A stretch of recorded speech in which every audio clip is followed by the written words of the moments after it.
Y los que están de forma virtual, darles las gracias también y sobre todo al doctor Wilfrido Coronel, que nos va a acompañar en esta presentación. Bienvenido, doctor Wilfrido.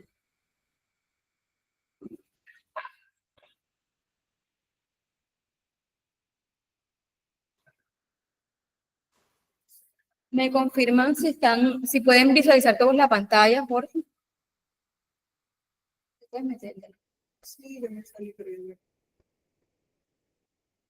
Bueno, entonces muchos ya nos conocen, nosotros somos residentes de pediatría de la Universidad de Cartagena, estamos la doctora Andrea Ardila, mi persona Gisela Arrieta, vamos a revisar las directrices para el manejo del dengue grave en las unidades de cuidados intensivos que se organizó pues para nuestras poblaciones, para Latinoamérica, y pues contamos con la asesoría del doctor Jorge Correa, que es el intensivista pediátrico, y la doctora Stephanie Casadiego Payares, que es la infectóloga pediátrica.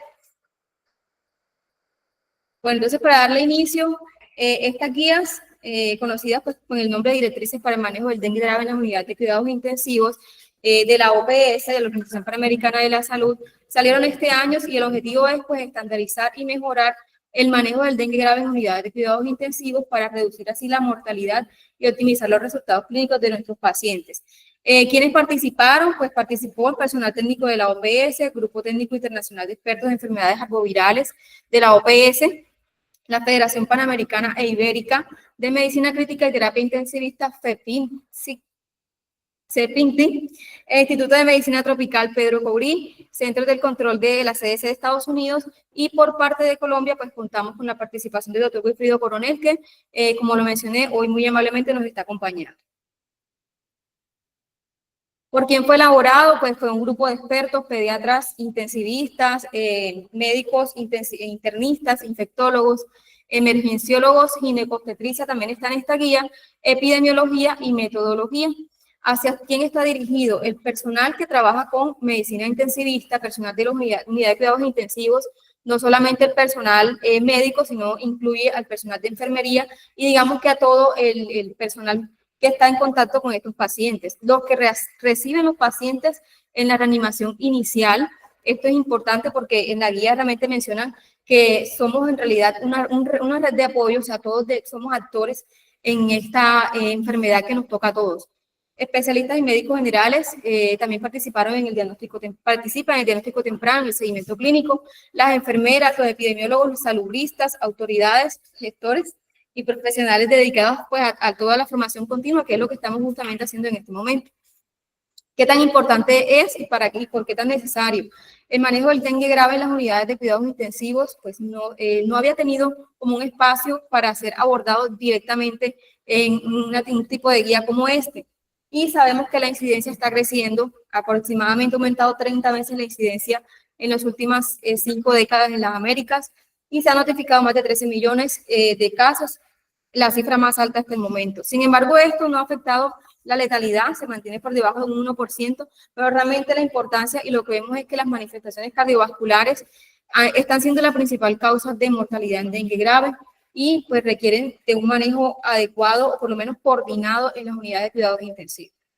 El método que se utilizó en esta guía es la metodología GRADE, y tenemos 17 recomendaciones más 5 declaraciones de buenas prácticas clínicas que vamos a mencionar.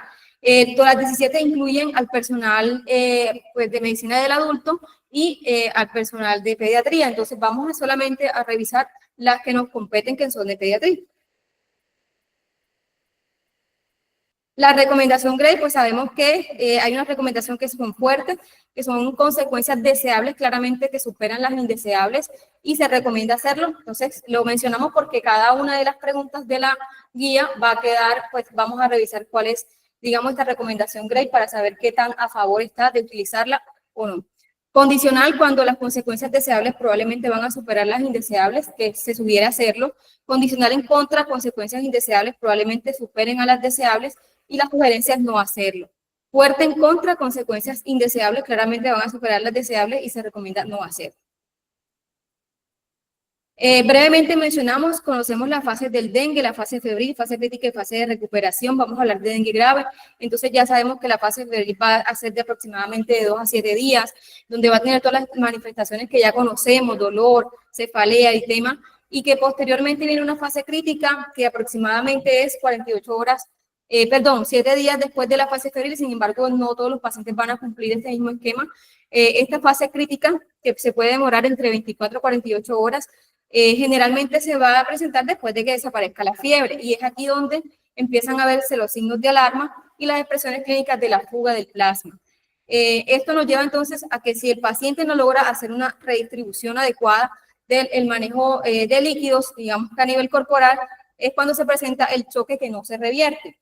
Luego pasa a una hipoperfusión de órganos, hipoxia, deterioro progresivo del paciente, pasa a una respuesta inflamatoria sistémica y finalmente es cuando ya vemos las consecuencias de dengue grave como daño orgánico, que se va a acompañar de otras complicaciones como acidosis metabólica y coagulopatía de consumo. Bien, y la clasificación, entonces conocemos dengue sin signos de alarma, dengue con signos de alarma y dengue grave, que es el enfoque que vamos a revisar. Tener en cuenta esto, ya sabemos pues cuáles son los signos de alarma, el dengue grave, de qué se caracteriza, el paciente que entra en shock con dificultad respiratoria por extravasación grave, sangrado intenso, compromiso a órganos, como ya lo conocemos, el hígado con la transaminitis por encima de 1000, miocarditis o alteración del estado de conciencia. Saber que esta guía recomienda el manejo en unidad de cuidados intensivos para todo paciente que presente datos clínicos de choque. Bueno, ya empezando con las recomendaciones, la primera pregunta que nos hacen es, en los pacientes con dengue grave por choque, ¿deben usarse soluciones cristaloides versus las o coloides durante la reanimación? O sea, la recomendación que nos dan tiene una recomendación fuerte, con una certeza baja de los efectos, y la recomendación es usar los cristaloides, de preferencia cristaloides balanceados, es decir, líquidos isotónicos, como el lactato de Ringer, en lugar de coloides para iniciar o continuar la reanimación. Esta recomendación tiene en cuenta, además, que se debe hacer un monitoreo hemodinámico temprano, es decir, iniciamos la reanimación con líquidos y inmediatamente tenemos que ir evaluando clínicamente cómo va nuestro paciente para poder ir, digamos, sumando en la reanimación hídrica y evaluando clínicamente inmediatamente la respuesta para ver qué otra, digamos, medida vamos a soportar al paciente. Hay una flexibilidad en la elección de los fluidos, es decir, sí nos recomiendo que el lactato de Ringer lo podemos utilizar, sin embargo, digamos, no es una cadena de fuerza, tenemos que ir evaluando el paciente y tener como a la mano también en el contexto en el que estemos y qué necesidades hay, porque realmente sobre los coloides no es que haya una mortalidad que se haya identificado mayor por uno o por el otro, pero la recomendación principal es el lactato de Ringer para evitar las complicaciones secundarias o los efectos adversos de los coloides. En cuanto a la evaluación de la respuesta al volumen, ya eso lo identificamos con la clínica, y la consideración del peso es una de, digamos, que de las dudas que tenemos en el manejo con shock por dengue, porque pues sabemos que hay unas medidas de líquidos como a 20 cc por kilo, que no todos los pacientes en nuestra práctica, digamos, se va a exagerar con el volumen de líquido. Entonces, la consideración del peso es que tanto para los pacientes obesos como las pacientes embarazadas, se debe calcular el manejo de líquidos con el peso ideal, más no con el peso real. Para el resto de los pacientes, la guía nos dice que lo podemos hacer con el peso real. En la pregunta número 2, si el paciente con dengue grave por choque que presenta condición de comorbilidad asociada, se debe usar la estrategia de restrictiva de líquidos entre 5 y 10 cc por kilo en lugar de la estrategia habitual de 20 cc por kilo. La recomendación que nos dan tiene una recomendación condicional basada en la certeza baja. Nos mencionan que hay un grupo de pacientes especiales que son los pacientes con enfermedad cardiovascular, enfermedad renal crónica, adultos mayores o embarazadas que requieren un manejo mucho más delicado de los líquidos. Y la recomendación es que para este grupo de pacientes es, digamos, condicional o individualizada. Es decir, sí podríamos manejarlo entre 5 y 10 cc por kilo, pero muy dirigido a cada paciente. Digamos que en este contexto hay una baja certeza de los clínicos realmente, porque no hay una evidencia de que hay un desenlace con la aparición de difusión cardiovascular o respiratoria, y digamos que esa incertidumbre a la hora de manejar, de tomar esta medida, pero pues la recomendación es una recomendación condicional. La pregunta 3, en los pacientes con dengue grave por choque que no responden a reanimación con líquidos, ¿debería agregarse albúmina suplementaria a los líquidos cristaloides durante la reanimación? De igual forma es una recomendación condicional con una certeza muy baja y pues se sugiere de igual forma individualizar a cada paciente. En el contexto de que ya tenemos un manejo con cristaloides, pues digamos que lo dejan de manera individual para cada uno, porque podría existir también alguna resistencia de los clínicos a poder adoptarse a esta estrategia. Bueno, pregunta número 5. En la población pediátrica con dengue grave por choque o con hipoperfusión persistente o ambas, a pesar de la reanimación con líquidos, debemos usar epinefrina como agente vasoactivo de primera línea en lugar de otros vasopresores. La recomendación es que sí, la epinefrina es la primera línea para el manejo de estos pacientes que no han respondido a los líquidos de manera correcta o adecuada, y la recomendación es condicional con una certeza baja. Lo que buscamos entonces con la epinefrina, estamos hablando de dosis alfa, es lograr entonces una vasoconstricción. Recordemos que la epinefrina en este caso tiene efectos inotrópicos y cronotrópicos, más la vasoconstricción, pues nos va a mejorar el shock por dengue pediátrico. ¿Listo? Si la respuesta es insuficiente, se sugiere agregar norepinefrina, que es la siguiente pregunta que viene a continuación, y tener en cuenta que debemos tener una monitorización estrecha de los signos vitales del paciente, de la presión arterial media, la perfusión y el gasto urinario en estos casos. Bueno, este por fuera de la guía lo traje como para que entendamos por qué cogemos un inotrópico y el otro. La adrenalina en este caso, como es el efecto alfa, va a ser una vasoconstricción y me va a aumentar las resistencias vasculares sistémicas y a la vez me va a subir la presión arterial. La noradrenalina, por su parte, pues se consideran de igual forma unas alternativas en el perfil hemodinámico, ya lo veremos en las siguientes preguntas, y recordamos que la dopamina ya no se recomienda como primera opción por el riesgo, el elevado riesgo de arritmias en estos pacientes. Bueno, pasamos a la pregunta 7. En la población pediátrica con dengue grave por choque, con hipoperfusión persistente, hipotensión o ambas que reciben epinefrina, debe agregarse norepinefrina en lugar de aumentar la dosis de epinefrina. La recomendación es que sí, pues esta es la segunda opción. Una vez que ya tenemos un primer inotrópico que sería la epinefrina, la segunda sería adicionarle norepinefrina porque nos va a ayudar con la vasoconstricción y ayuda a sostener la perfusión.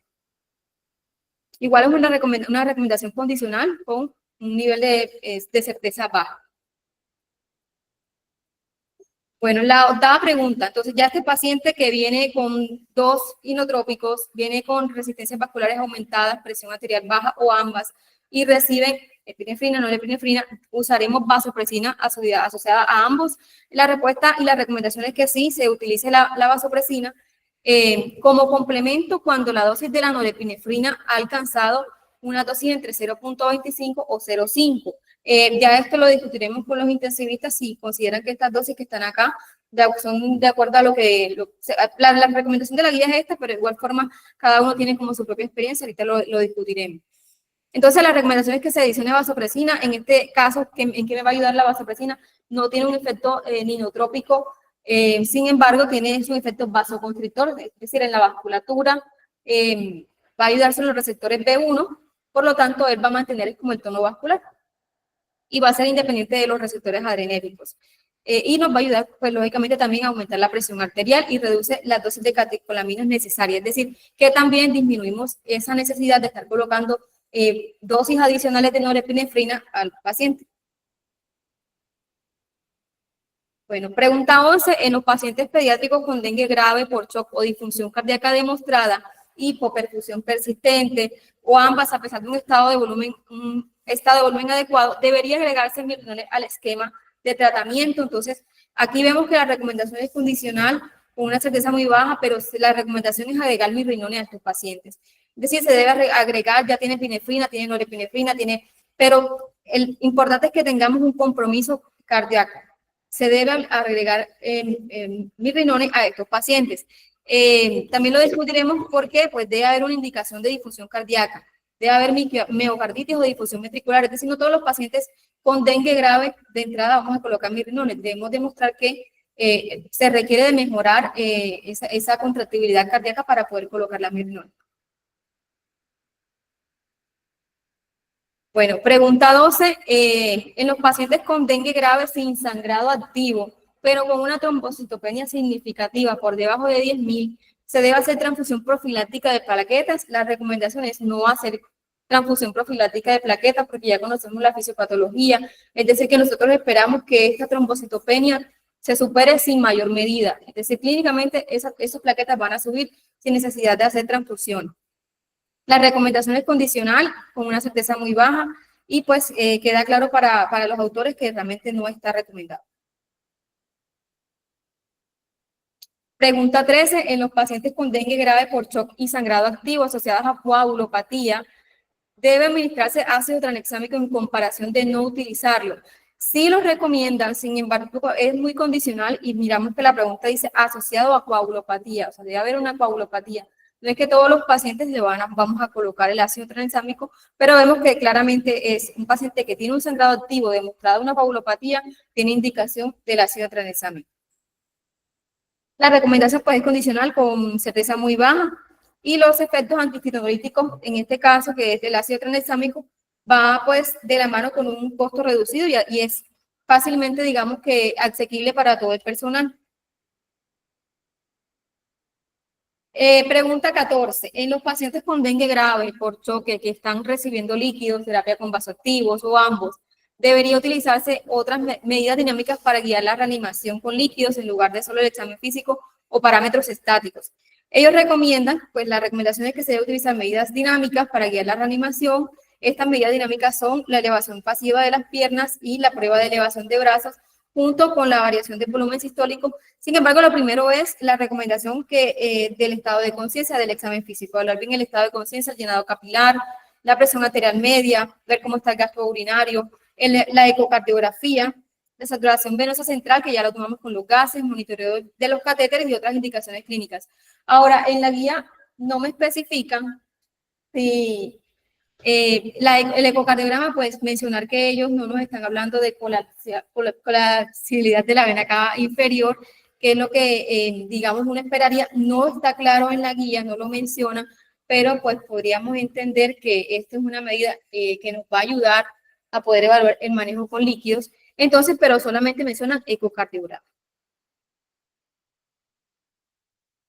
Pregunta 15. En los pacientes con dengue grave por choque que reciben líquidos, terapia vasoactiva o ambos, ¿se debería utilizar la medición del lactato sérico para guiar la reanimación en comparación con no utilizarlo? La recomendación es que sí, a pesar de que esta es una recomendación fuerte, basada en una certeza baja, pero sí se recomienda el lactato porque pues tiene una buena evidencia clínica y es algo que fácilmente podemos hablar con unos gases. Entonces, para ellos es recomendable el lactato sérico cada hora durante el periodo inicial de reanimación, buscando una tendencia entonces a la comparación del nivel basal, del ingreso del paciente, a medida que va pasando pues las horas, vamos valorando cómo va nuestro paciente.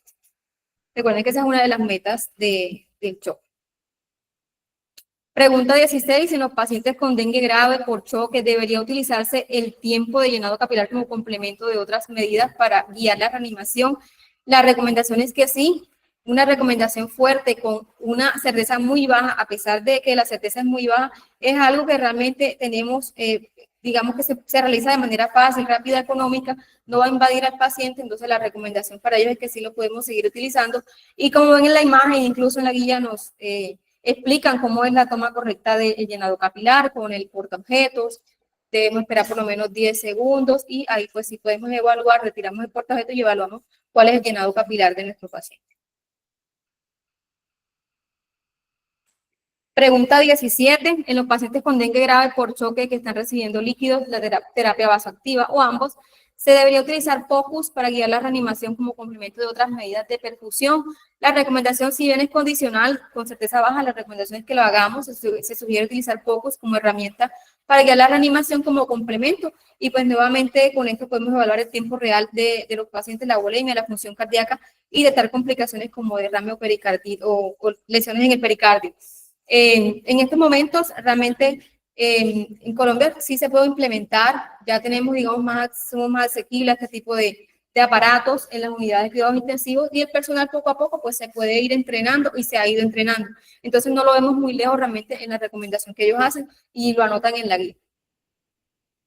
Las declaraciones de buenas prácticas son 5, las mencionaremos a continuación. Entonces, la primera recomendación de buena práctica, declaración de buena práctica, es que en los pacientes con dengue grave hospitalizados en unidades de cuidados intensivos, es una buena práctica evaluar la condición hemodinámica al ingresar a la unidad y durante toda la hospitalización. Los pacientes con dengue grave hospitalizados en unidad de cuidados intensivos se recomienda como una buena práctica clínica promover la seguridad en la colocación de accesos vasculares, utilizando guías de ultrasonido para minimizar el riesgo de complicaciones asociadas.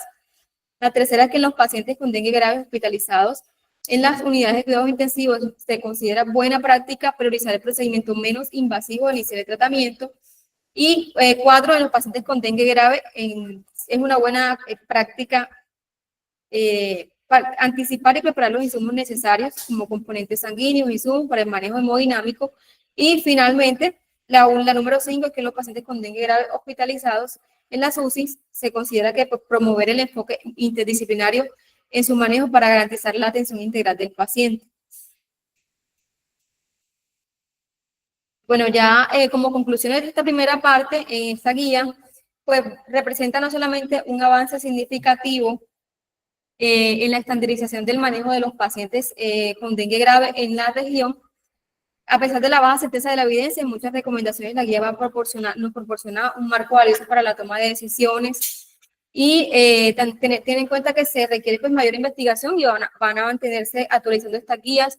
Ellos también se basaron en las recomendaciones que nos dio la OMS en 2022 y en Surviving Sepsis de 2021. Entonces, todas estas recomendaciones vienen de allá, pues se va a seguir actualizando. A continuación, bueno, mi compañera. Espérate un momentico, Gise.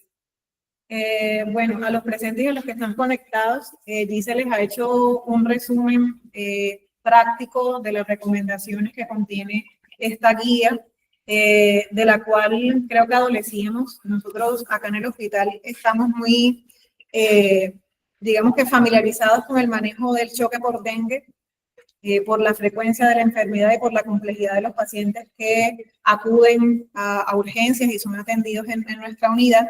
Sin embargo, no había un documento guía que nos permitiera precisamente como aterrizar esas recomendaciones y especialmente para las personas que precisamente estamos comenzando con con la atención de los pacientes, ustedes que están en proceso de formación, me parece que es un documento de mucha utilidad, muy práctico. Entonces, esta actividad tiene mucho valor por eso. Quisiera agradecer que el doctor Wilfrido Coronel está conectado. No sé si nos escucha, doctor. ¿Está por allí? Claro, sí. Me pude conectar por lo menos ahorita, sí, claro. No se escuchaba bien. ¿Sí me escucha? ¿Sí me escucha? Bueno, el doctor Wilfrido muy amablemente aceptó esta invitación. Estaba hablando. No sé si me escuchan. ¿Sí me escuchan? Perfecto, hablando. No se escucha.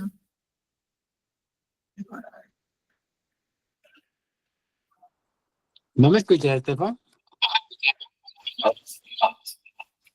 Quítale el sonido de eso. Y el micrófono. Ahora sí me escuchan. Listo, profe, la escuchamos. Sí. Ah, bueno, no, muchísimas gracias por invitarme. Quise estar presencial, pero pues no pude, pero bueno, aquí estoy con ustedes. Eh, pues contarle así muy brevemente que realmente esto no es así como de la noche a la mañana, esto es casi ya un año de trabajo más o menos para sacar esta guía. Quiero saber si me escuchan bien, sí. Sí, le escuchamos perfecto. Ah, bueno, para que de pronto no quede así como en el aire de que algunas preguntas dicen baja evidencia o algo, créanme que esto es más o menos casi un año, un poco más de trabajo, donde inicialmente nos escogieron de toda América quienes podían participar en esta guía y inicialmente nos mandaron unas preguntas de qué era lo que más frecuentemente uno veía en dengue grave y qué podía resolverse y qué no se podía resolver. Y pues después, créanme que cada una de las preguntas teníamos una metodología y unos metodólogos que hacían una revisión sistemática, póngale usted casi en menos de media hora, cada pregunta con el nivel de evidencia más alto hasta el más bajo, y se discutía cada pregunta, no saben ustedes cuántas veces, y no todas las preguntas tenían una respuesta porque no todas, uno piensa que sí hay mucha evidencia sobre dengue al respecto, pero realmente no hay mucha evidencia sobre dengue, más sobre arbovirosis. Entonces hay muchas preguntas que se respondían con respecto a arbovirosis, pero no en dengue, por ejemplo. Y el trabajo era tanto en pediatría como en adultos. Ojalá ustedes puedan revisar el nivel de evidencia de cada uno de los estudios con respecto a si a una sustancia era mejor que otra, por ejemplo, si epinefrina era mejor que norepinefrina, si norepinefrina era mejor que vasopresina. O sea, se hacían todas las combinaciones al respecto y créanme que la evidencia, a veces uno hace unas cosas y la evidencia muestra otra. Uno piensa que lo que más se utiliza es lo correcto y a veces unos encontramos que la evidencia era totalmente lo contrario. Y lo otro es que hay muchas cosas que se están usando en dengue que realmente no tienen evidencia. Por ejemplo, se sacaron preguntas como utilidad del ECMO, de esteroides, de inmunoglobulina, porque realmente no había mucha evidencia al respecto y por lo tanto no se discutieron.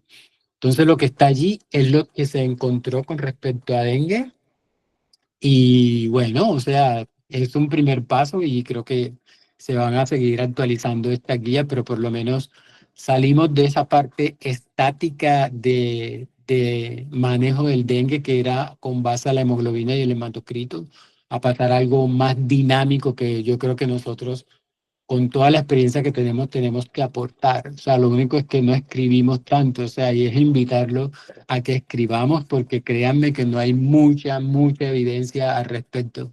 Y con base en esto es para que hagamos y escribamos, por ejemplo, todo lo que hacemos con el POCUS, con el llenado capilar, con todas las cosas, porque eso nos va a dar más fortaleza para la próxima actualización de esta guía. Entonces eso era lo que les quería transmitir y créanme que esto es de más de un año de trabajo y, o sea, y en el noviembre del año pasado fue una semana y media encerrados en Panamá en una parte todos los días revisando esto desde las 7 de la mañana hasta las 7 de la noche todos los días, mirando qué evidencia era, qué era lo más correcto, discutiendo esta manera de cómo se tiene que redactar esto, así no, esto sí. O sea, créanme que cuando uno lee una guía y realmente no sabe tanto qué hay detrás de la formación de una guía, a veces uno la ve un poco simple, pero créanme que es un trabajo arduo. Ojalá que revisaran todos los estudios que se hace por cada una de las preguntas y cada una de las moléculas. Ojalá puedan tener ese espacio, ¿no? Pero bueno, aquí estoy para contestar algunas preguntas si tienen algunas dudas o algo. Y bueno, y sigamos pues. Gracias, doctor. No sé si alguien del auditorio tiene alguna pregunta. Yo le quisiera preguntar algo. Nosotros acá tenemos la complejidad pues, de los pacientes lo amerita. Sí, hemos tenido varios casos de pacientes con hemofagocítico secundario a dengue. Y allí todas las guías se quedan un poco cortas porque las guías de tratamiento o se enfocan solamente en el hemofagocítico y el secundario lo abordan de manera muy inespecífica, o sea, no propiamente para dengue. Y cuando uno analiza la evidencia en dengue grave, encontramos cosas como que los esteroides, según algunos estudios, aumentan mortalidad o empeoran el pronóstico. Pero cuando las dos condiciones están presentes en el paciente, comienzan a aparecer, digamos, las dudas técnicas que finalmente en la práctica resolvemos en la medida de lo posible, pero quisiera saber si usted tiene alguna experiencia en el manejo de esos pacientes con hemofagocítico por dengue, la indicación del esteroide versus la inmunoglobulina o ambas cosas. Y no sé si de pronto abordaron esas preguntas en la guía y de pronto por la calidad de evidencia no se introdujeron recomendaciones en el documento. Sí, sí, claro. También se discutió síndrome hemofagocítico secundario a dengue, pero créanme que además de ese síndrome hemofagocítico también fueron muchas más preguntas, que por eso al final queda dentro de las buenas prácticas médicas hacer un manejo interdisciplinario del dengue. ¿Por qué? Porque no es solamente el pediatra o el médico especialista en dengue, sino también el infectólogo, el gastroenterólogo, el hematólogo, el intensivista. Entonces, por eso al final queda una buena práctica que esto debe ser un manejo interdisciplinario, porque van a haber algunas cosas que se salen del manejo normal del pediatra, como por ejemplo el síndrome hemofagocítico. Entonces ahí entraría el infectólogo, igualmente mucho más el hematólogo, y eso se discutió. Y es donde tiene cabida el esteroide o el uso de quimioterapia posteriormente en caso que no se resuelva el síndrome hemofagocítico secundario del dengue. Pero nuevamente se hacían muchas más preguntas, era mucho más largo. Créanme que estas fueron 17 preguntas, pero créanme que eran como más de 50, y entonces eso es un documento que mucha gente no va a leer. O sea, si se incluye cada una de las preguntas que, por ejemplo, cada uno tuviera.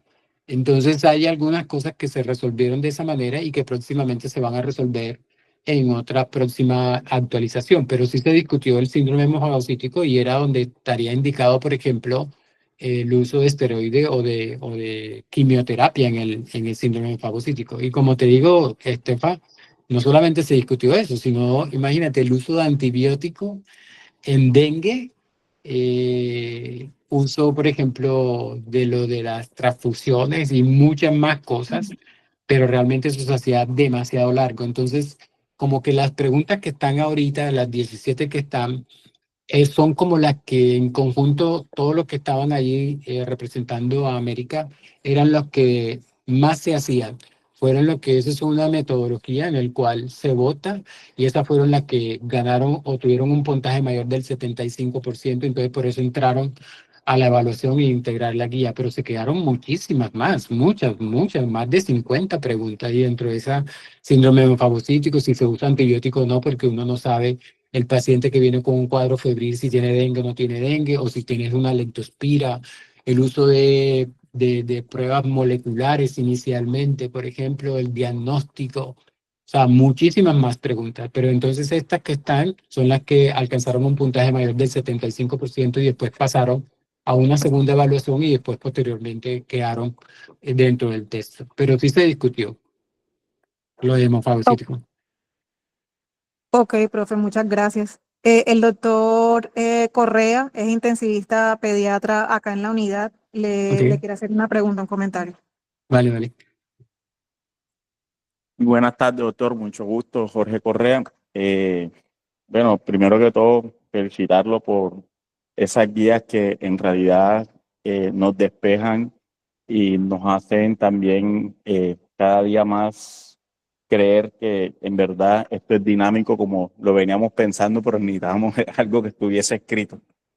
Eh, Desde mi punto de vista de intensivista, la verdad que son unas guías que se enfocaron mucho, las 17 preguntas, más que todo en la parte hemodinámica, y creo que es la parte esencial para manejo del dengue. La parte de la formación continua, que estoy a cada rato con estudiantes, residentes y también con todos los pediatras, siempre ese fue mi gran duda de establecer, porque anteriormente eran los líquidos 10 cc, 7 cc, 5 cc, y lo hacíamos a rajatabla, pero no veíamos a un paciente como tal. Estas guías creo que son muy importantes y nos dejan como enseñanza de que los pacientes son dinámicos y que hoy en día, con todas las herramientas que estamos teniendo a nivel de la tecnología, como ya estamos con el Focus y la medición de la vena cava, todas esas cosas que en realidad están mencionadas en un solo ítem ahí, que es la ecocardiografía y el Focus, nos ayudan y nos complementan, y ahí eso cada día nos va a enseñar y nos va a enseñar y vamos a aprender a manejar cada día mejor el dengue para tener una menor mortalidad. Ya después, como usted dice, cada paciente hay otros factores de comorbilidad que están asociados, que en realidad si se pone uno a pensar en eso nunca termina de ser una guía, pero sí enfocarse en la parte hemodinámica, que es la parte fundamental para el manejo de estos pacientes. Muchas gracias, doctor, a usted por eso, lo quería felicitar por la guía y bueno, seguimos creciendo entre todos. Sí, sí, créame que eso fue una discusión muy ardua. Teníamos que pasar de esa evaluación estática y del abordaje a todos los pacientes muy similares. Y todos concordamos, o sea, todos los que estaban en esa reunión que no, que era individualizar al paciente.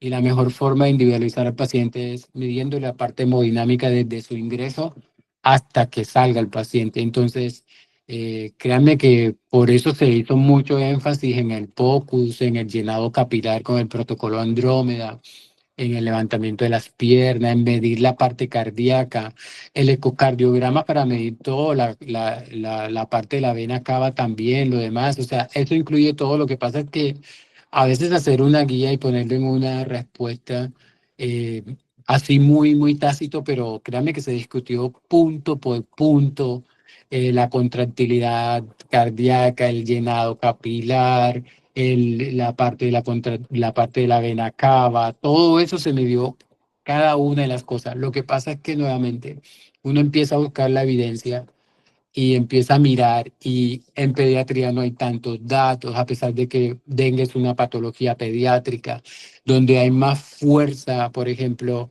del uso de todo esto, de la parte de monitoreo es mucho más en adultos, entonces extrapolarlo a los niños, o sea, créame que eso fue muy arduo.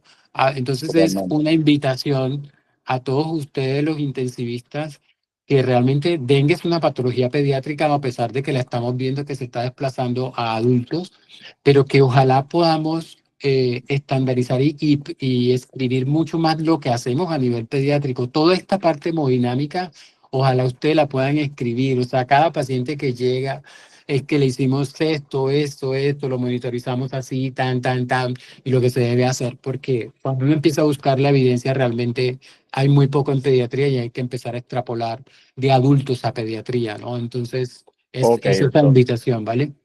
Bueno, muchas gracias a usted por esa invitación. Bueno, seguiremos trabajando en eso también Ok, arduamente. Gracias. ok. De hecho, acá está el micrófono. Bueno, de hecho, aprovechando que el doctor Correa nos está acompañando, cuando pasamos la pregunta número 8, hicimos como el entre paréntesis de si la vasopresina se debería utilizar una vez que tengamos la norepinefrina en las dosis que nos dice la guía entre 0,25 a 0,5 microgramos kilómetro. Queríamos verificar, doctor, con ustedes si estas dosis le parecen, según su práctica, si serían esa o en otra. Lo que se discutió en ese momento era que si, por ejemplo, asociar vasopresina o no con esas dosis o seguir aumentando, cuál era el impacto. Por eso les decía que ojalá en algún momento puedan mirar las evidencias, porque ahí están los artículos y también están las comparaciones. Entonces, eso se hace, por ejemplo, comparando, si yo adiciono vasopresina, ¿cuál es el impacto en mortalidad, por ejemplo? ¿Cuál es el impacto en disminución del compromiso renal y necesidad de diálisis renales, por ejemplo? O la disminución en ventilación mecánica, o la disminución en estancia hospitalaria. Entonces ahí van haciéndose todas las comparaciones. Créanme que cada una de esas comparaciones las revisamos por cada uno de los medicamentos. Es decir, si ya yo llego a una dosis de 0,25, si adiciono vasopresina, ¿qué impacto tengo o no tengo en mortalidad, en estancia, en necesidad de diálisis, diálisis peritoneal o hemodiálisis, o en estancia hospitalaria, o en ventilación, o en qué? Entonces, a veces había uno que sí impactaban en unas cosas y en otras no. Entonces, el hecho de tener 0,25 y seguir aumentando y no poner vasopresina, entonces aumenta mortalidad, aumenta necesidad de diálisis y lo demás. Y cuando se le adiciona vasopresina, disminución en esto. Entonces, por eso a esa dosis, si hay necesidad y el paciente no establece su hemodinamia, por ejemplo, entonces es adicionar vasopresina en vez de seguir aumentando la nore, porque se aumentan ya todas las demás complicaciones.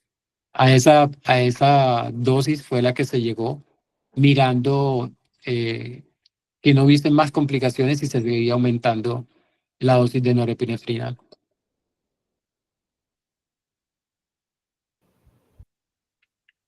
No sé si contesté la pregunta.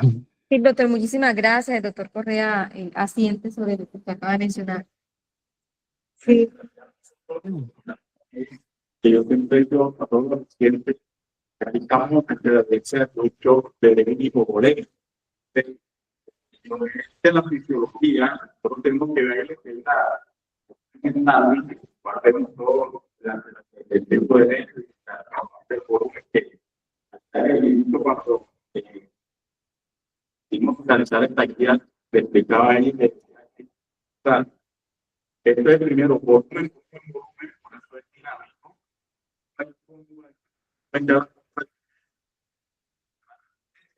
No se escucha, no se escucha.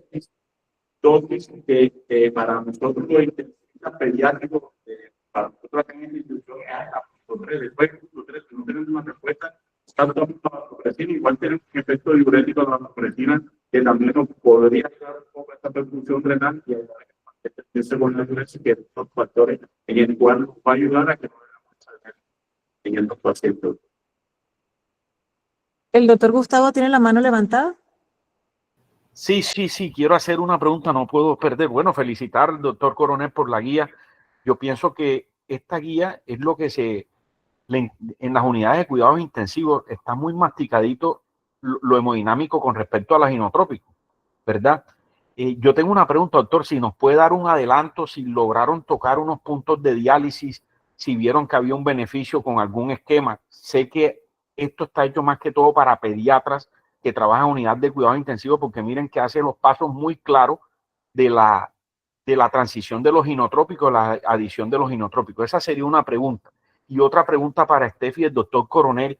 No sé si ellos tienen la misma presentimiento de que pacientes que han estado críticos después hacen unas infecciones por gérmenes bastante atípicos como Acinetobacter, estos otros gérmenes, si han visto eso en las otras unidades de cuidado intensivo, después que el paciente salió, que podemos verlo también con un paciente de neumonía, pero que no hacen el Acinetobacter. No sé si han tenido ese presentimiento. Entonces son esas dos preguntitas. Una para el doctor Coronel con respecto a la diálisis y la otra para la doctora Steffi y el doctor Coronel. Gracias. Sí, o sea, no solamente se ventiló el uso de diálisis peritoneal y hemodiálisis, sino también la necesidad de otras tecnologías, por ejemplo, como ECMO. Por ejemplo, en El Salvador están utilizando mucho ECMO en pacientes con dengue, muchísimo, y nos mostraron una evidencia impresionante de lo que ellos están haciendo en diálisis y en ECMO también. Sin embargo, revisando la literatura, no había algo así contundente como para hacer una recomendación y meter una pregunta al respecto. Entonces, lo que se pretendía con esta guía era tratar en lo posible de no llegar a esas otras complicaciones, porque ya tener una complicación, entonces ya ahí se derivaba a otras subespecialidades, por ejemplo, y por eso se quedó hasta allí la guía, pero esas otras complicaciones ya lo que se discutió era que por eso necesitábamos un manejo interdisciplinario, donde si el paciente empezaba ya con un compromiso renal franco, entonces ahí es donde entraba el nefrólogo. Si de pronto había un síndrome hemofagocítico, es donde entraba también el hematólogo, donde si el paciente empezaba a presentar un cuadro febril dentro de este manejo del dengue grave, entonces pensar si era un síndrome hemofagocítico o si pensar que era una infección secundaria, ya sea nosocomial o por la inmunosupresión del mismo dengue, que el uso de antibióticos en ese momento, que los cultivos. Entonces se volvía un poco más dispendiosa la guía y se salía de pronto del objetivo inicial. Pero lo que se trató y lo que se quiso hacer era eso, hacer una muy buena práctica con el manejo interdisciplinario. Y eso es lo que de pronto se puede hacer en la casa del niño, en donde tienen casi todas las especialidades, en las cuales ese paciente que ingrese con dengue grave, que empieza a manejar el pediatra y el intensivista, ya sabe que debe tener ese equipo interdisciplinario en caso que el paciente presente un compromiso cardíaco, un compromiso, por ejemplo, renal o hemofagocítico, si necesita el hematólogo o si necesita el infectólogo porque está haciendo fiebre y no sé si es una infección nosocomial asociada o si es una inmunosupresión por el dengue. Entonces es ahí donde entra y doy paso a la segunda pregunta, pero como le digo, doctor Gustavo, sí se discutió. Lo único es que de pronto se hacía muy larga la guía y ahí es donde Entiendo. se perdería de pronto el objetivo de que fuera un poco más práctica en el manejo y ya el subespecialista entraría dentro del equipo.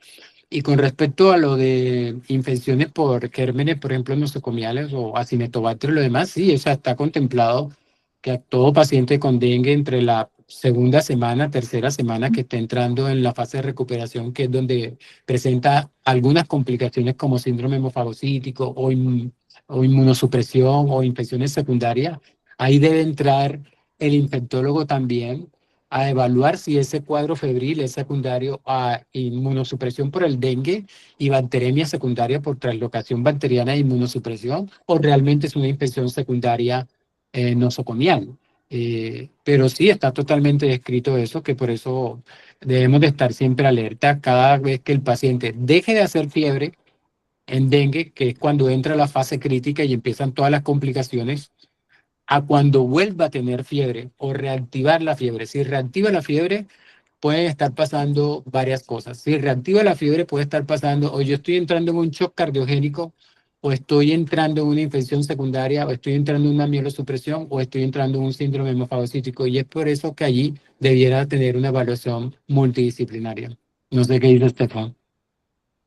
Sí, sí, totalmente de acuerdo, doctor. Aquí, bueno, hay como dos grandes escenarios en cuanto a los diagnósticos diferenciales infecciosos en el dengue y yo lo puedo dividir como en la primera fase, cuando todavía no sabemos que el diagnóstico del paciente es justamente dengue y nos enfrentamos a otras posibilidades que son igualmente frecuentes en nuestro contexto, por ejemplo, leptospirosis, otro tipo de arbovirosis, otro tipo de foco infeccioso, piel y tejidos blandos, etcétera, y entra a discutirse cómo las manifestaciones inespecíficas son precisamente tan vagas que conducen a la decisión de usar antibióticos con un nivel de certeza quizá no tan alto, aunque al final sea un dengue.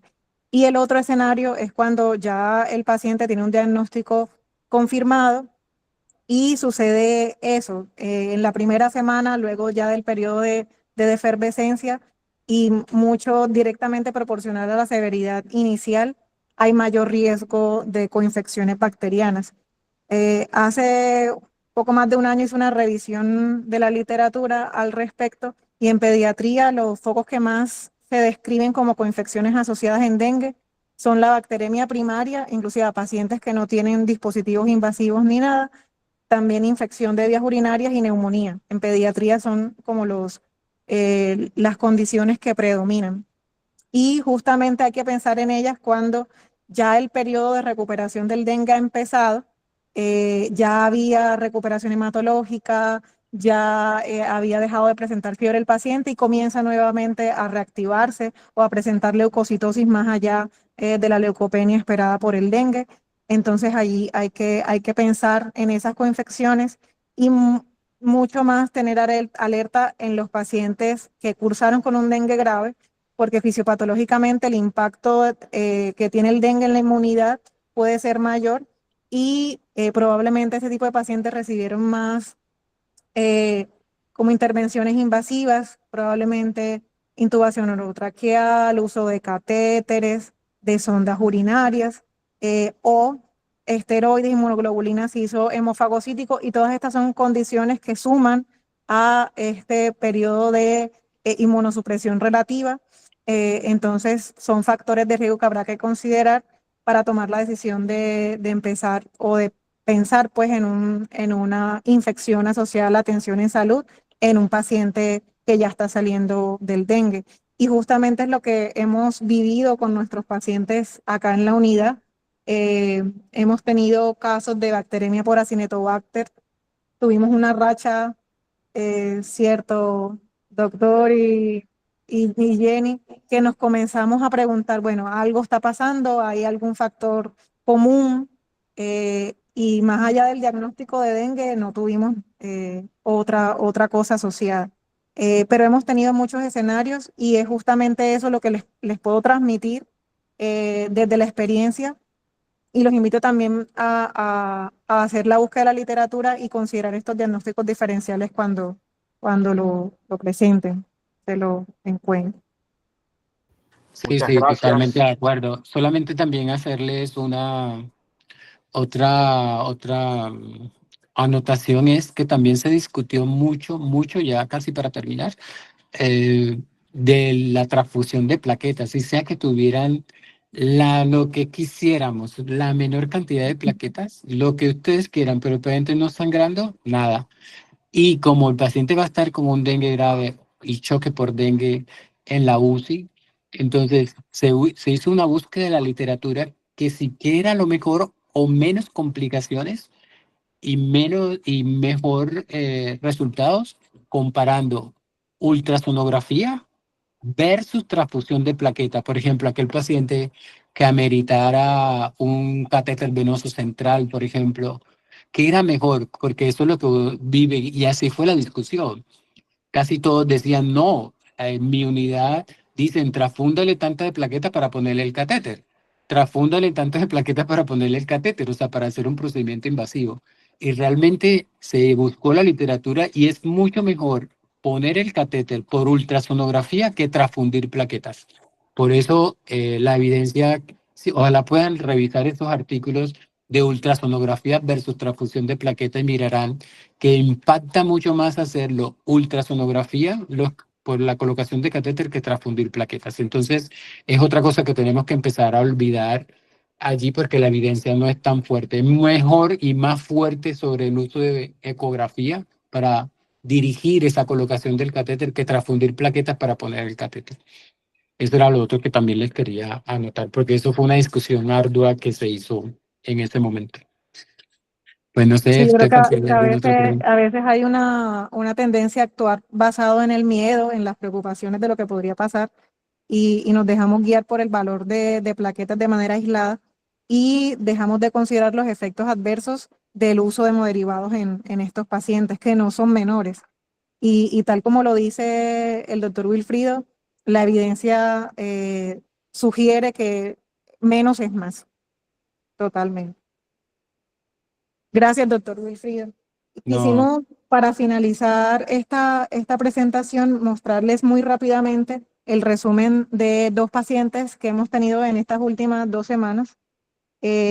Una de ellas, bueno, ya Andrea lo mostrará, un desenlace bastante positivo, y la otra no mucho, pero ya no nos demoramos tanto.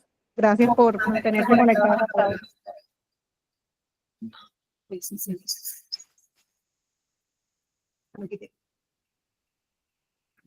Bueno, entonces a continuación mi compañera Andrea Barres, vamos a hacer la revisión de los casos clínicos rápidamente. Andrea, adelante. Buenas tardes. Bueno, a continuación vamos a empezar con este primer caso muy interesante que tuvimos aquí en nuestro hospital.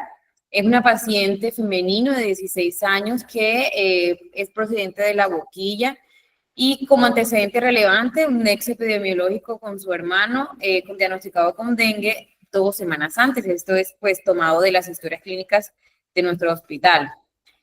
Su cuadro inició el 31 de agosto de 2025 con fiebre cuantificada en 39.8, rash generalizado, mialgias, artralgias, que aproximadamente duró 5 días de evolución. Inicialmente acudió al centro de primer nivel en La Boquilla, donde realizan laboratorios. Allá diagnostican pues dengue inicialmente sin signos de alarma. Realizan paraclínicos con NS1 positivo, egresan con indicación de líquidos orales, no estiman cuántos líquidos deben o cuántos vasos con agua o con suero oral debería tomar para la edad y su peso, y manejo antipirético con acetaminofén. El día 2 de septiembre presenta deterioro con múltiples vómitos, aproximadamente 5 en el día, abundantes, contenido alimenticio. Reconsulta, queda hospitalizada en ese centro de salud. Es manejada con líquidos endovenosos, paracetamol y posteriormente acetaminofén oral. El día 4, entre 4 y la madrugada del 5 de septiembre, presenta deterioro, se asocia a diarrea abundante, dolor abdominal en el epigastrio, que es continuo, que es persistente, que no cedía al manejo analgésico ni de líquidos y según la historia clínica, ante datos de shock dados por taquicardia e hipotensión, trasladan a la urgencia del hospital, de nuestro hospital, que es Napoleón Franco Pareja. Ingresa a urgencias. Al ingreso, determinan que la paciente cursaba con dificultad respiratoria, llenado capilar mayor a 3 segundos, mal estado general, estaba quejumbrosa, deshidratada, taquipneica. Determinan que estaba cursando con hipoxemia, administran Venturi, indican Venturi al 50%, y por datos de shock inician adrenalina ese 5 de septiembre. Inmediatamente es remitida a la UCI Doña Pilar. Durante la estancia hospitalaria, la paciente presenta compromiso multiorgánico, presentó crisis convulsiva, falla renal aguda, recibió terapia de reemplazo renal continua, presentó miocarditis, transaminitis, hemorragias de vías digestivas, múltiples trastornos electrolíticos y estuvo multisoportada inicialmente adrenalina, posteriormente noradrenalina, milrinone y vasopresina. También recibió pentaglobin, también recibió ácido tranexámico y albúmina humana durante toda su estancia. Dentro de los hallazgos complementarios relevantes, se realizó una troponina que estaba elevada, se realizó un electrocardiograma donde sospechaban una isquemia miocárdica por un infradesnivel en cara inferior y lateral. El ecocardiograma evidenciaba una miocarditis viral por dengue con compromiso biventricular.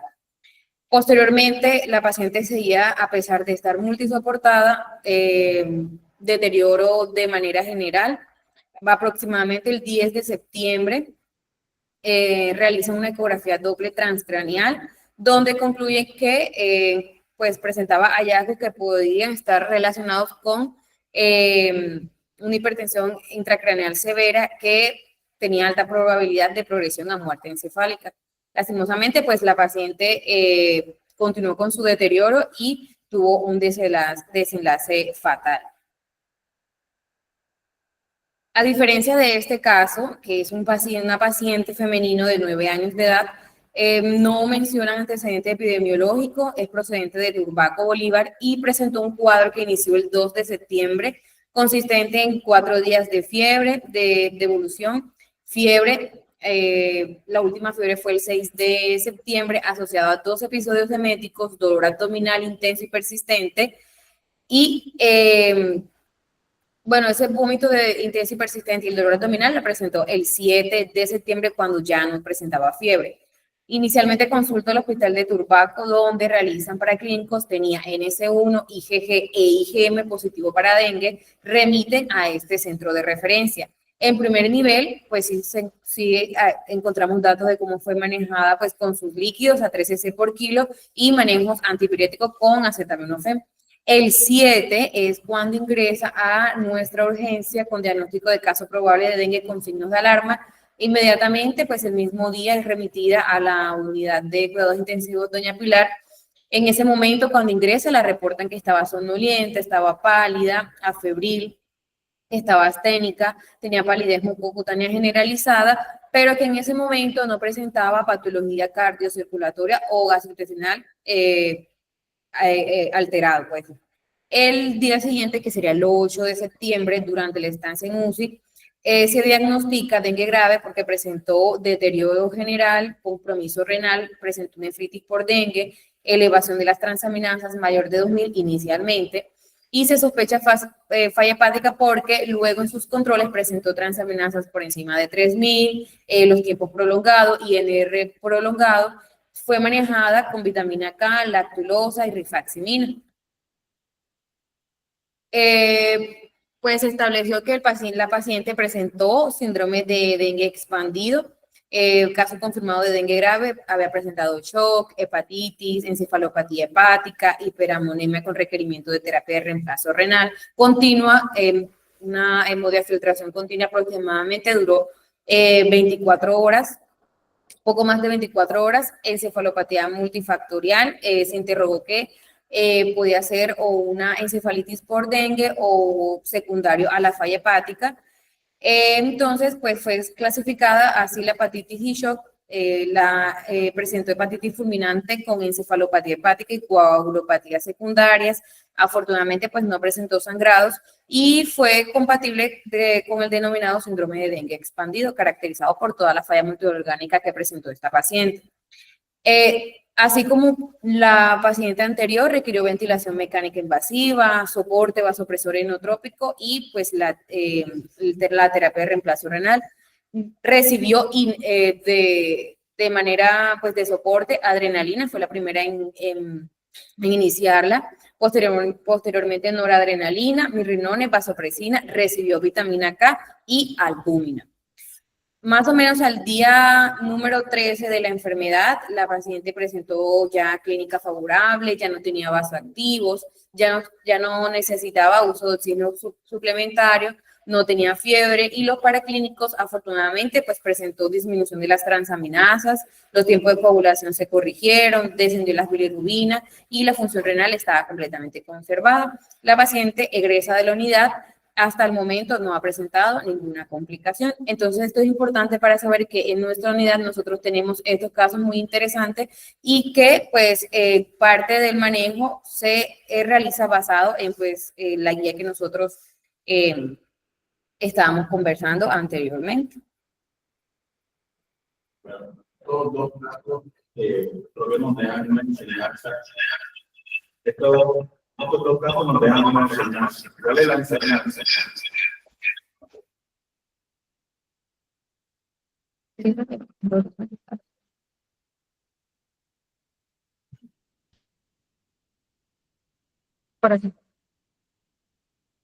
Bueno, analizando estos dos casos y por eso en conjunto con la doctora Steph y los residentes dijimos que solamente como mencionarlo y hacer una socialización a todos los que estamos acá era con objetivo de dar una enseñanza con respecto a lo que es el manejo del dengue. Seguimos insistiendo en que el manejo del dengue es totalmente dinámico. Estamos viendo inicialmente una paciente que no se hizo adecuadamente desde su inicio un manejo o una reanimación hídrica como se debía hacer. Y el otro caso, si bien nosotros no estamos en ese momento, pero le iniciaron los líquidos a 3 cc, o sea, le colocaron líquido y está bien. ¿Esto qué pasa? Nosotros, los pediatras, estábamos muy acostumbrados, disculpe la redundancia, a ver mucho los pediátricos. Esa es una nena ya grande que se salía como de la edad media, no de la edad media, sino del peso que uno está acostumbrado a evaluar, al tipo de paciente que uno está acostumbrado a ver, y eso es lo que pasa. Entonces, yo siempre les he dicho que, o sea, hay pilares fundamentales en el cual nosotros como médicos tenemos que reconocer, igual que siempre es fundamental y hace parte de la hemodinamia, que es el triángulo de apariencia que nosotros vemos en un paciente. Y ese paciente tenía todo el primer momento del triángulo de apariencia. Tenía la apariencia que estaba pálida, que estaba mal, estaba respirando mal y estaba de la parte hemodinámica, taquicardia, oligoanúrica y todas esas cosas. Entonces, ¿cuál es el consejo? Nosotros no necesitamos hacer un laboratorio para definir que un paciente está grave y que necesita toda la reanimación correspondiente desde su parte hemodinámica o infectológica.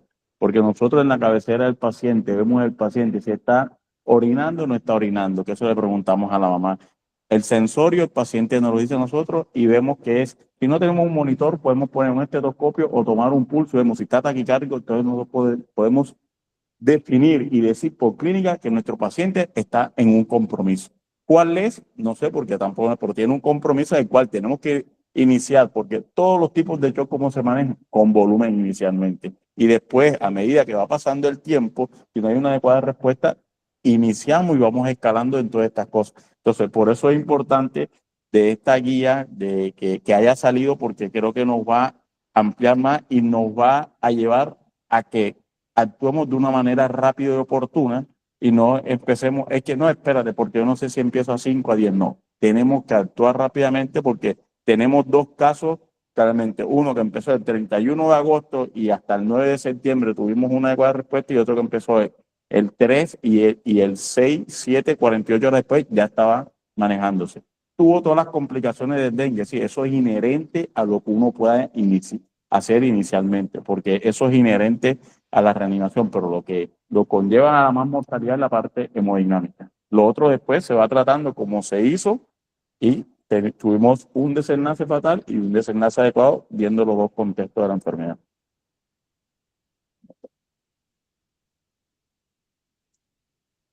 Es que lo que vemos aquí, y con respecto a lo que decía el doctor Guerrero que hablaba de la diálisis, bueno, aquí vemos varias cosas. Primero, como decía el doctor Gufrio, que en pediatría no se escribe. O sea, pero nosotros hemos tenido muchos casos aquí y otra cosa que pasa en el hospital es que los pacientes del Hospital Casa del Niño no son los pacientes comunes porque muchos de nuestros pacientes tienen muchas comorbilidades asociadas. Entonces hemos visto que mientras más comorbilidad asociada tenga, pues peor es el pronóstico. Y pues con estos dos pacientes, la diferencia principal fue el tiempo. Si ustedes ven la línea de tiempo con estos pacientes, la nena ingresó, o sea, consultó nuevamente al quinto día de la enfermedad. Consultó al primer día y luego al quinto día, o sea, ya hay una línea bastante elevada. Y la segunda niña no. La primera niña, cuando llegó acá, ya llegó choqueada. La segunda niña no se nos alcanzó a choquear porque estábamos aquí desde el primer día, le habíamos iniciado la reanimación y con esta niña hizo una hepatitis fulminante que sabíamos cuál era, o sea, ya nos había pasado con otros pacientes y por eso nos adelantamos. Hizo la hiperamonemia, por eso la colocamos a terapia de diálisis de hemofiltración renal tempranamente y creo que eso fue una de las cosas que nos ayudó en este paciente. Y hemos visto en nuestro hospital que con pacientes que nos han venido con cuadros similares, mientras más temprano se inicien estas terapias alternativas, mejor es el pronóstico. Como dice el doctor, claro, hay que individualizar cada paciente porque como vemos nuestros pacientes tienen muchas comorbilidades asociadas. Entonces es muy importante siempre antecederse, o sea, pensar qué puede pasar, o sea, y con esta paciente, la última, nos adelantamos porque dijimos, no vamos a esperar a que la paciente tenga un mal final, sino que ya sabíamos que hizo una hepatitis fulminante y que esto tiene un muy mal pronóstico y por eso, aunque no había evidencia tanto de la protección hepática que se le puso como de la diálisis se le inició y vimos que tiene buenos resultados. Entonces esta es una paciente que debemos documentar y escribir porque es una paciente que en pediatría nos da mucha utilidad y nos da mucha enseñanza, porque ver una paciente con un dengue, con una hepatitis fulminante, que aunque no hay evidencia científica de que las medidas de protección hepática y la diálisis funcionan en esta paciente tempranamente, nos ayudaron.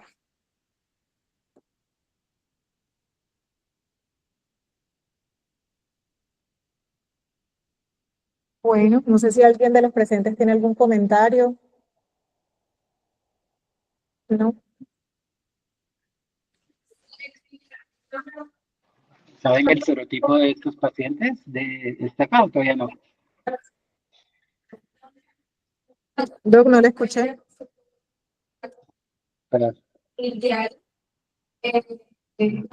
Que si saben el serotipo de los pacientes, el serotipo, o todavía no lo tienen. Permíteme un momentico que está hablando Ah, una ok. representante del DADI que está acá. Ah, ok. ¿Usted la escucha? No la escucho bien.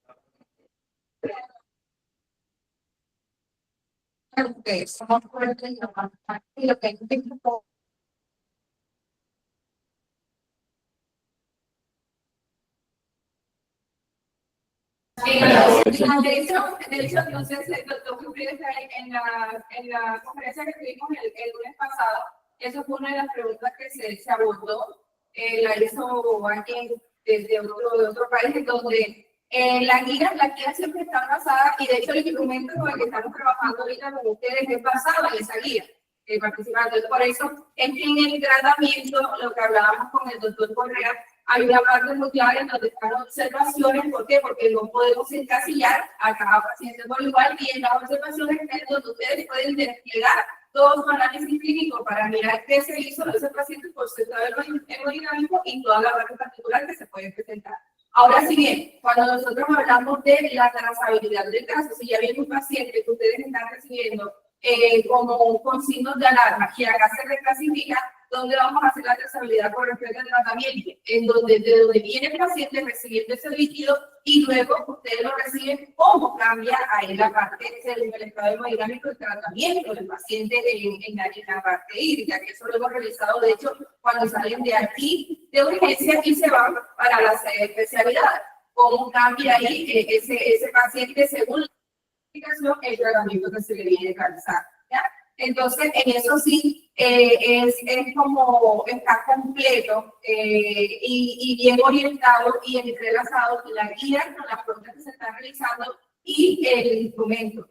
Me vuelvo a lo que vengo hablando, a lo que les venía comentando sobre los pacientes pediátricos. La guía, hay una parte que se va a hacer todos los pacientes pediátricos y luego se va al paciente adulto. Y está ese bache ahí entre el adolescente, si bien lo que usted está comentando, cómo se está clasificando en ese momento, como paciente pediátrico o como paciente adulto. Entonces, ahí creo que es una pregunta que se hacía y el doctor Coronel, pues sí, hay un estudio amplio que hay que hacer entre todos con estos pacientes adolescentes. Porque todo ese tratamiento que se va a ir haciendo con ellos basado en lo que se está teniendo aquí, si bien, pero tienen mucho en la parte de todo la base del tratamiento adulto y demás, y pues también teniendo en cuenta lo que el doctor Correa comentaba sobre el peso, que ya lo hemos venido dialogando sobre qué es un peso ideal. No, o sea, yo siempre les he dicho, porque hemos donado la información que cuando vemos que entonces se colocan los líquidos por peso ideal, ¿no? Con peso ideal de manera de ventilación mecánica, no vamos a la circulación hemodinámica por el peso ideal. O sea, lo que tiene de tu vaso sanguíneo, tu hemodinamia, todo tu sistema hemodinámico son por peso ideal. O sea, Sí, exacto. el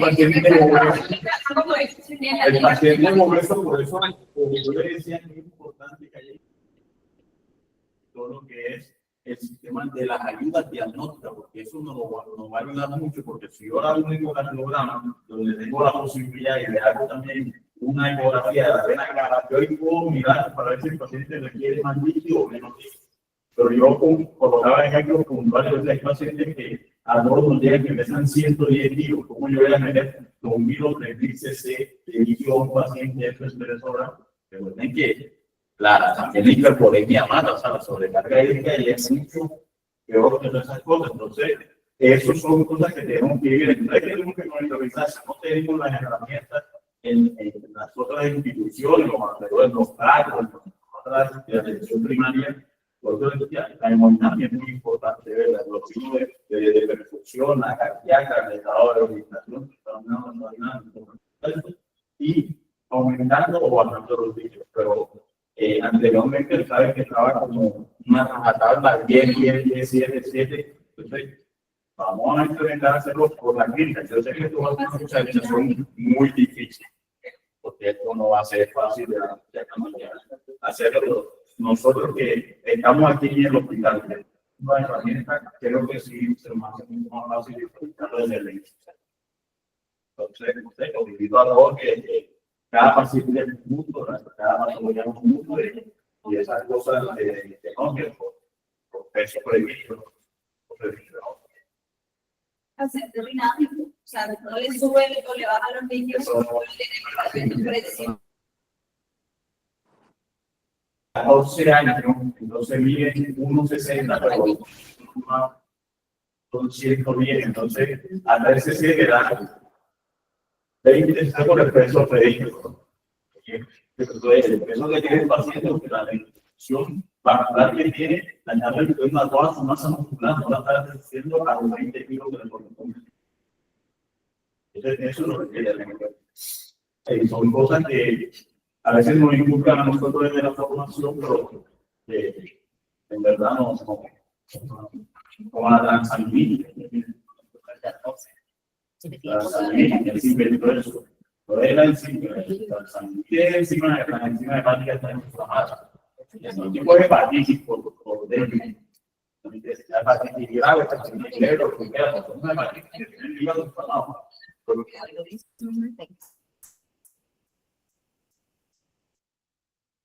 Doctor Will, ¿tiene la mano Hola. levantada? Sí. Una última intervención.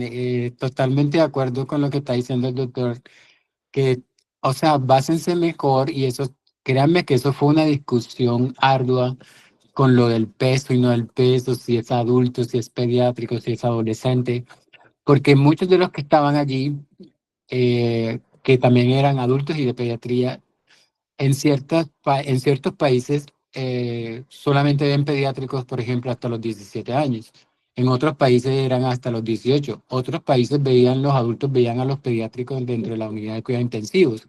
Entonces no hay una estandarización en toda América de que por la edad se deba ver en pediatría o en adulto. Uno pensaría que sí, pero no la hay. Entonces, con base en esto y a todo lo que se encontró en la evidencia, por eso ustedes ven que hay una pregunta que es de terapia restrictiva. La terapia restrictiva en aquellos pacientes pues con comorbilidades o pacientes embarazadas y lo demás. Y si ustedes miran la evidencia, la terapia restrictiva versus la terapia normal no tiene unos desenlaces mejores que la normal, pero se inclinó por la terapia restrictiva porque es que la sobrecarga de líquido mata. O sea, la sobrecarga de líquido mata. Entonces, en vez de estar solamente calculando por el peso y lo demás y eso y poniéndole a un paciente obeso, porque ustedes se acuerdan que la obesidad es una de las comorbilidades que ahorita está pesando más en mortalidad en dengue. Por eso se llegó a que es mejor empezar así restrictivo, pero lo ideal es el monitoreo de dinámico. Apenas su paciente ingresa a la unidad de cuidado intensivo, hágale un monitoreo dinámico para que usted pueda establecer qué líquidos le pone y qué cantidad le pone. Porque el paciente cuando llega a la unidad de terapia intensiva ya ha recibido líquidos por fuera. Acuérdense que inicialmente el paciente se maneja con líquido, ya sea orales o no, por fuera, pero cuando llega a la unidad de cuidado intensivo ese es otro paciente. Si es un paciente obeso, usted tiene que medir la hemodinamia para no sobrecargar al paciente, porque la sobrecarga de líquido mata, y eso fue una de las condiciones a las cuales nos llevó a todo a la parte del monitoreo hemodinámico. Así que invitarlos a ustedes que antes de que pásenle tanto, cuánto pesa y pásenle tanto es monitorea a su paciente, mire cómo está y ahí sí usted decida si le voy a pasar tanto de líquido, voy a hacer restrictivo o voy a hacer una terapia normal.